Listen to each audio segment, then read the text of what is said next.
បើតាមវិទ្យាសាស្ត្រតើវាជារឿងពិតដែរឬទេ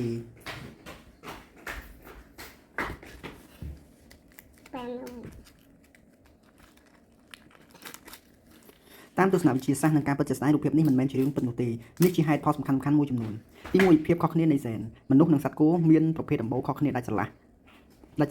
តាមច្បាប់វិទ្យាតាមច្បាប់ជីវវិទ្យាកម្មករកំណើតរវាងប្រភេទសត្វខុសគ្នា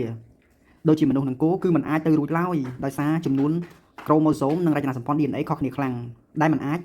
ឲ្យកោសិកាបន្តពូជបញ្ចូលគ្នាបានអូខេមួយទី2ការវិភាគរូបភាពបើសិនបើអ្នកពិនិត្យមើលរូបភាពនេះឲ្យបានច្បាស់អ្នកនឹងឃើញចំណុចមិនប្រក្រតីមួយចំនួននៅត្រង់ផ្ទៃមុខនិងរូបរាងរបស់ទារកដែលមើលទៅដូចជាត្រូវបានកែច្នៃឬបង្កើតដោយបច្ចេកវិទ្យាទី3បច្ចេកវិទ្យាសិប្បនិម្មិត AI បច្ចុប្បន្នមានការប្រើប្រាស់ AI ដើម្បីបង្កើតរូបភាពចម្លែករូបភាពដែលមើលទៅដូចពិតដើម្បីទាក់ទាញការចាប់អារម្មណ៍តាមបណ្ដាញសង្គមទោះបីជាការពិនិត្យតាមរយៈឧបករណ៍បច្ចេកទេសមិនបានបញ្ជាក់ថាវាបង្កើតដោយ Google AI ក៏ដោយប៉ុន្តែ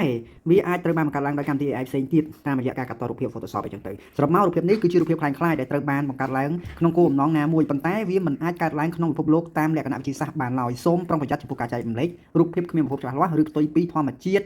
បែបនេះ